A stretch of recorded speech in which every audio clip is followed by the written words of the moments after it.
In 15 countries from Brazil and right across Europe. We're here now in sunny Australia at Adelaide for round 16 of the World Championship, the last of the year. Now, all the championships have been decided. Nelson Piquet is the Drivers' World Champion. Williams are the Constructors' Champions. In the 3.5 litre category, Jonathan Palmer is the top man and Tyrrell are the top team. But that doesn't mean to say that there's nothing left to go for, because there are several last appearances. Nelson Piquet will be appearing for the Williams team for the last time. Ayrton Senna will be driving for Lotus for the last time. McLaren will be using TAG engines for the last time, and Williams will be using Honda engines for the last time. So there is a lot to go for here at Adelaide. After 2 days of gloriously sunny practice, in pole position for the third time this year, it's the Ferrari of Gerhard Berger.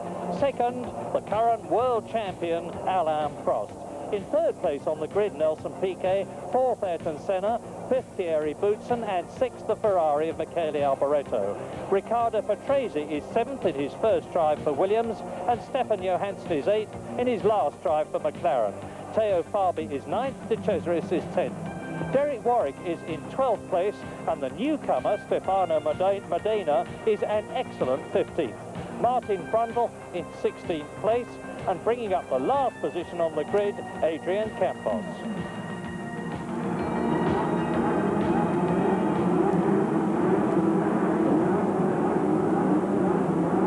So the Australian Grand Prix is go!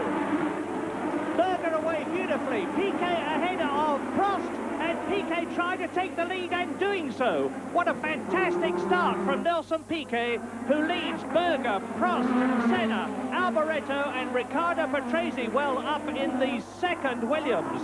But Berger retakes the lead on the corner.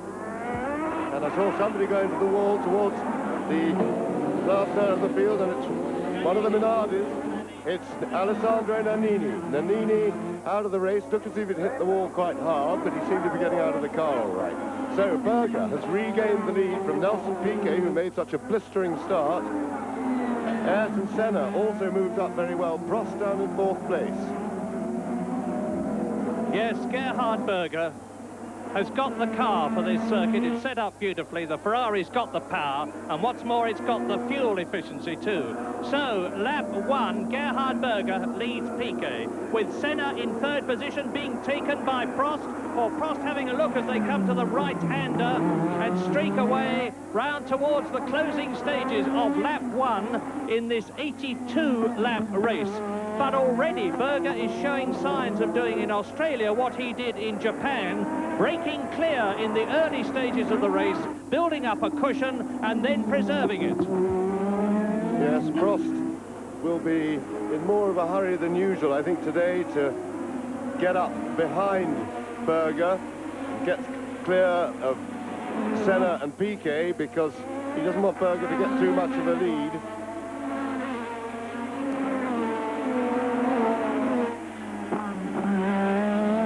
And Berger showing he's really coming of age now. His speed has never been in much doubt, and here we see the start once again. Now look at Nelson Piquet on the right from the second row of the grid.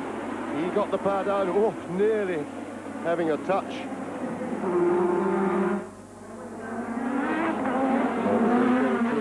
Look, Modena in the middle there, and the Brabham made up a couple of places. Now Nannini, bang, into the wall there. Looks as if there was a bit of contact made in the middle of the pack, and Nannini was the unfortunate victim. And now it is Alain Prost who has got ahead of Senna, is fourth, Alboreto is fifth, Patrese is sixth, Boutsen is seventh, Johansson is eighth, and De Cesaris is ninth. So Prost is making his challenge, the man that many people fancy to win here this year, as he won last year and in so doing became world champion. Can't become world champion this year, of course, because number 6, Nelson Piquet, is the champion. But Prost, having scored a record number of Grand Prix wins, 28 of them, is out to go out on a high in his last drive for the McLaren team with TAG engines. He's third. look at Michele Alboreto there. He is in 4th place ahead of Ayrton Senna. So Senna is dropping back through the field, and Riccardo Patrese behind him in 6th position is catching the Brazilian in the yellow Lotus Honda. Patrese in his first race for Williams, having been specially released by Bernie Ecclestone from the Brabham team. And you can see there is the Williams. It is inching up on the rear wing of Ayrton Senna. This is lap 6. Berger leads by 5.4 seconds. Piquet and Prost 2nd and 3rd virtually together. Alboreto, there he is in 4th position. In 5th place is Ayrton Senna, just ahead of Riccardo Patrese. Then it's Thierry Boutsen. Stefan Johansson is 8th. De Cesaris is 9th. Cheever is 10th. Fabi is 11th. And Stefano Modena is in 12th position in his first Grand Prix. And before Friday, he had never even sat in a Grand Prix car, let alone seen a Grand Prix. There he is, the 3rd of those. That's De Cesaris. There is Cheever. There is Fabi, and there is Modena. Stefano Modena in his first Grand Prix. Now, it would seem that Prost can do nothing about Piquet. Alboreto can do nothing about Prost. Senna is dropping back. There's a 4 seconds gap between Alboreto in 4th place and Senna in 5th. But Riccardo Patrese is hanging on there in 6th position, still in the points in his first race for Williams. Stefan Johansson is right behind Patrese in 7th position. Boutsen still 8th. Cheever 9th. Arnoux is in 10th position. Warwick is 11th. Martin Brundle is 12th. And into the pits comes Modena. Now, we'll see how the Brabham team handles Stefano Modena's first ever Grand Prix pit stop. 8.6 seconds for Stefano Modena, and that was on lap 17. He's going out with new tyres on. That's a new experience for him. Life is full of new experiences for this very superstitious young man. When he gets in the car, he's now been lapped by Berger, but when Modena gets in the car, he will not let anybody else touch him, and if they do, he gets out of the car. He does up his own safety belts, which is not unusual, it's unique, and he drives with his right driving glove inside out. So there are 3 superstitions for you, and they seem to be working. Here he is, slowing. That's just an action replay. Him out of the pits on cold tyres. The car slides about a lot, as you saw there, and he was also quite rightly trying to take evasive action to get out of Berger's way. It'll take Modena a couple of laps, or a lap at least, to get those tyres working, but he's amongst the leaders now, and it'll be an interesting, very good experience for him to be driving amongst the leading bunch, and we'll see that when he'll probably let, yes, he's let Piquet go, he'll let Prost go and Alboreto, and then if he's thinking carefully, he will try and join in and hang around behind that battle. It'll be very interesting to see if he can keep up with them. And out of the race goes the Zach speed of Martin Brundle. Martin Brundle retiring in a cloud of smoke with, I suspect, the usual problem, and that is a broken turbo.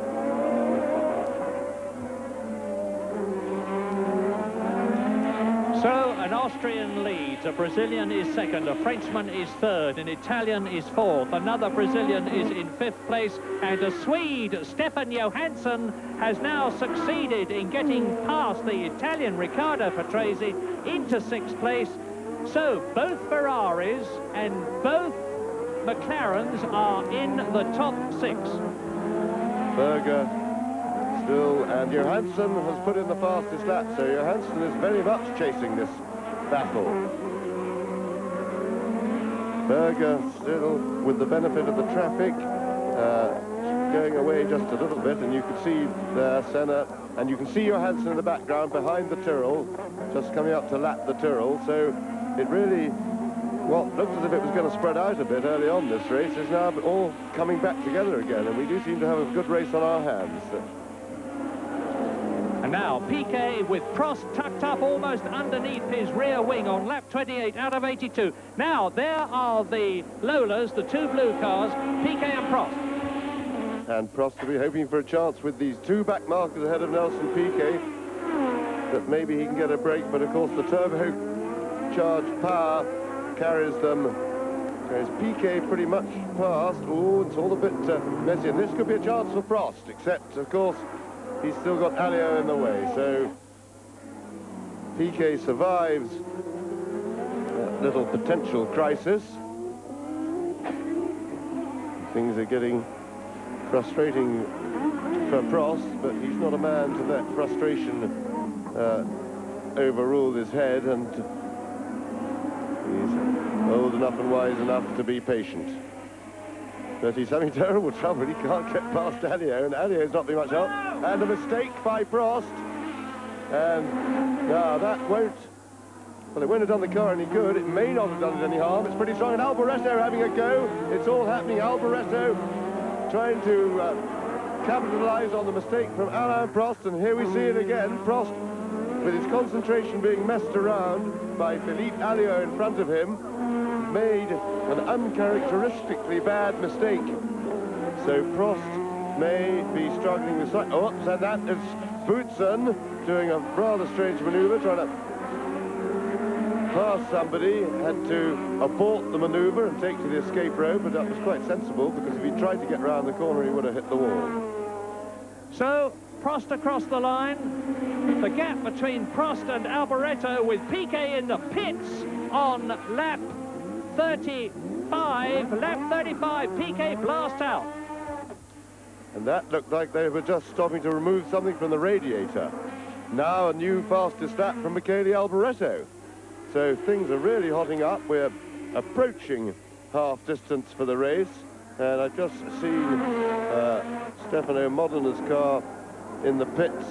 And he's obviously in fairly big trouble mechanically. So Nelson Piquet would probably, it could even have been a piece of paper in the against the radiator. If that happens, of course, the forward movement of the car holds it there, and the engine will start to overheat. And it could be that they had observed it from the pits, because remember, the driver himself can't see that, but he would observe that his temperature was rising, and maybe that somebody had a look at it on the circuit, and of course they can discuss it over the two-way radio. And all this means, of course, that Alain Prost is now in second place. Alboreto is third. Senna is fourth. Johansson is fifth, because Piquet rejoined in sixth position. Race leader Gerhard Berger, gap to Alain Prost, 18.2 seconds. So the men who started first and second on the grid are now first and second in the race, and if Alain Prost has got anything in reserve, and it looks as though he has, lap 36, 121.6, the fastest of the race, the little Frenchman, the professor, is on his way, and he has still got 45 laps to go. And into the pits comes Riccardo Patrese, making his tyre stop.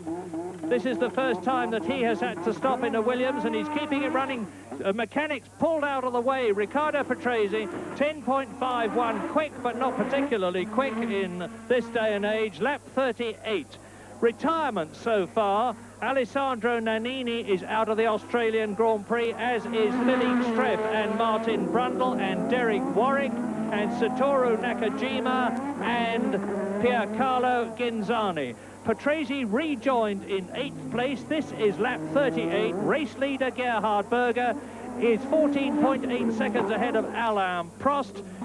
Prost is caught up amongst midfield men now. The gap has dramatically increased, and Alboreto is past. Alboreto right up, and Senna. Look at this, what a change. Senna is up into second place. Alboreto is up into third. Prost is down to fourth, and Arnoux is getting out of the way for once. So, Senna goes through, Alboreto goes through. No, he doesn't. He's held up. This is giving Senna the opportunity to get away, because René Arnoux in the Ligier, who has been lapped, will have a furious Alboreto and Prost behind him, and they're dropping back. And that is the clear example we'd all been waiting for of just what drama the traffic can cause, particularly on a street circuit like this. There's a complete turnaround of three leading places when they got tangled up in a bunch of cars that they were lapping, and the result is Prost dropped from second to fourth, and Prost is having a look at Alboreto again, and Prost has got inside Alboreto going, oh, very dramatic stuff. I thought Prost was going to be able to hold the inside line then, but Alboreto fought back. Tremendous stuff. So real serious dicing by these top men, all battling, arguing and scrapping over second place.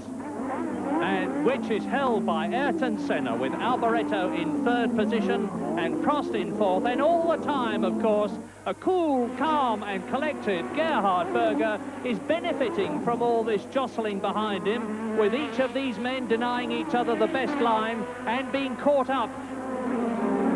Race order, lap 46, Berger plus 18 seconds, Senna plus 4 ahead of Alboreto, who is 1 ahead of Prost in fourth position. Johansson is fifth in the McLaren, both McLarens, both Ferraris in the top 5. Piquet is still languishing in 6th position ahead of Boutsen 7th, Patrese 8th, Cheever 9th, Danner 10th, Capelli leading the 3.5 litre class in a fine 11th position in the March Cosworth, which next year will be a March jug. Ferraris first and third, and what of course the Maranello people would dearly love is to have their 2 cars finish first and second in the last Grand Prix of 1987, in a season where they have got better and better. But Alain Prost, as you can well see, is doing his best to stop that, because now Prost is about, what, 10 car lengths behind, and Johansson is out.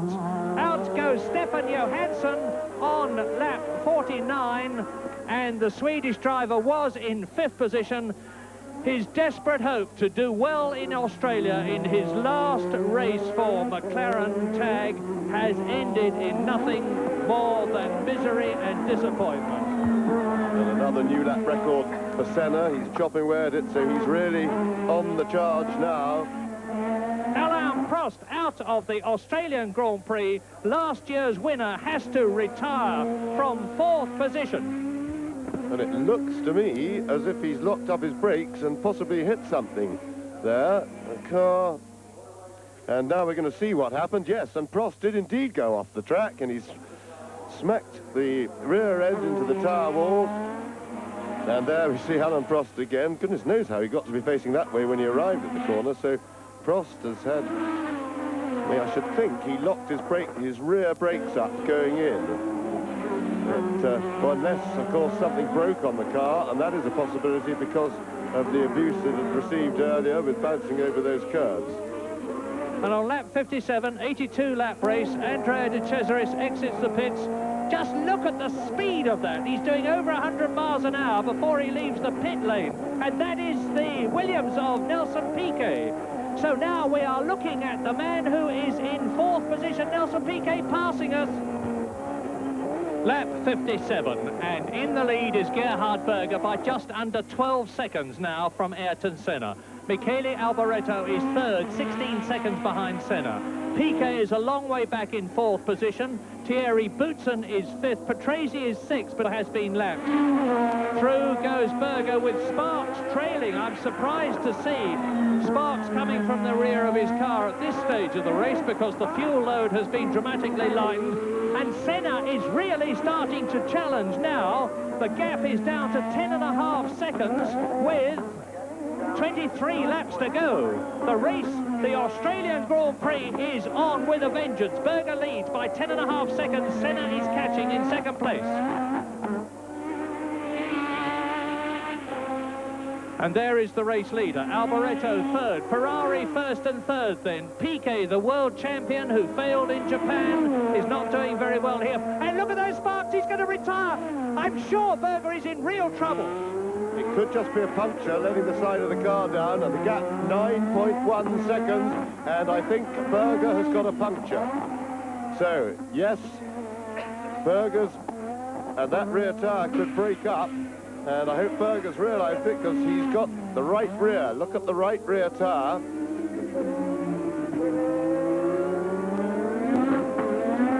The car is down at heel, that side, and he can still be pretty well off in this race if he can just get to the pits soon. Yes, but he's still got practically a full lap to go, and Ayrton Senna is gaining hand over fist now. It's a whisker over 9 seconds, but Berger is in trouble. trouble, and I would expect him on lap 60, and this is lap 59, to come into the pits. Is Ferrari going to be cheated of its back-to-back victory? I remember that in Japan, Alboreto had a dragging exhaust pipe which was causing sparks, but didn't actually slow him all that much. So maybe, and I'm guessing, as Piquet is slowing down, Piquet's in trouble. Nelson Piquet, the world champion, looks to me as though he is retiring, and it doesn't look like exhaust pipe, it looks like a rear upright. Yes, it could be the bodywork, but why would it be sparking? But the other thing, yes, I think my original idea of a puncture is wrong, because the car still seems to be gripping nicely, and that tire has not visibly deflated. It looks the right shape. So we can only sit here and surmise that the bodywork was a problem in Japan on Alboreto's car. If it's just the bodywork down there, it shouldn't delay him too much. But he'd certainly lose the lead if he went to the pits at all. He leads 9.8 seconds is the gap. But is it going to continue to be 9.8 seconds? Nelson Piquet coasting into the pits on lap 61, I suspect, to retire. I think it is a matter of time before Ayrton Senna, on lap 63 now, as is Berger, catches the Scarlet Ferrari and potentially cheats Berger and the Maranello people out of their second win. And Jonathan Palmer is now not only leading the 3.5 litre category in his position as world champion in that class, but is in 6th position in the Australian Grand Prix and in the points, the World Championship points, therefore. He's had 7 wins, and look at the sparks flying up from Berger's Ferrari. Well, it certainly wasn't designed to do that. If nothing else, it's extra friction, which is bound to slow him, even if it's only a tiny little bit. Across the line goes the Ferrari. Now, and Senna is now within sight of Gerhard Berger, and I've got the watch running, and the gap is 6.65 seconds. And that's the reason Ayrton Senna on lap 63 has really pulled the Lotus bung out. 1 minute 20.456. That is the first racing lap at over 105 miles an hour that has ever happened at Adelaide. And Ayrton Senna, as I said before, has got the racing driver's ultimate stimulus. He can see the man that he's chasing, and he will be wanting to make that Scarlet Ferrari get bigger and bigger by getting closer and closer to it. Berger completing the lap now, and Senna exiting the hairpin now. Yes, and Berger, for the first time for quite a while, has appreciably extended his lead by just about a second. A slower lap then by Senna. I think probably just a little mistake somewhere, because he didn't have anybody to pass. And it looks to me as if that's demoralized Senna a little bit. He seems to be abandoning the real hard chase for the moment. He may be just looking after his car for another, having a little breather for another go at Berger. But Berger seems to have fought off the challenge most impressively. Somebody is off. There's a big bang down there. That looks like it's Patrese. It is Riccardo Patrese, and he was in 4th position. So that means to say that Jonathan Palmer moves up. Patrese is not going to finish well in his first drive for Williams. Gerhard Berger, let's go round with him, is on his last lap, a magnificent drive. Yes, indeed. It's all easy at the finish, but he really had to work hard for this win, and a tremendous finish to the season, really, for Ferrari, after a pretty sticky start with John Barnard, who was brought in as a guru after his great success with McLaren to put to rights the deficiencies of the Ferrari chassis. Took longer than expected to do it. He always said it would take time, but now he, aided by Harvey Postlethwaite, has really got the car right, They got the reliability back on the car, and Berger also has made amends because he was in terrible trouble after throwing away the Portuguese Grand Prix, and then the very next weekend going off the road when in very strong position in the Spanish, filling the radiator with grass, which caused the engine to overheat and blow up. So, but he's come right back and won the last two races, and I should think Ferrari will go into hibernation for the winter in a much better mood all round. So, Gerhard Berger crosses the line after dominating the Australian Grand Prix from start to finish. But behind him, a sensation. Ayrton Senna finishes second in his last Grand Prix for Lotus, but is disqualified as a result of a protest about oversized brakes cooling scoops. Tough indeed, but rules are rules. So that means Australia is Italy's dream. Berger's Ferrari first and Alboretto's Ferrari second. Boutsen takes third place, Palmer moves up to fourth, his highest of 1987, Dalmas now a superb fifth, and Roberto Moreno gains a single World Championship point for the enthusiastic little French AGS team. Well done indeed. So the Williams men take the top two places in the Drivers' World Championship.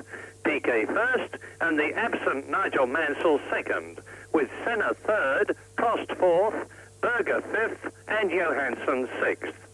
Williams handsomely win the Constructors' World Championship, but fail to achieve their objective of getting the highest ever points.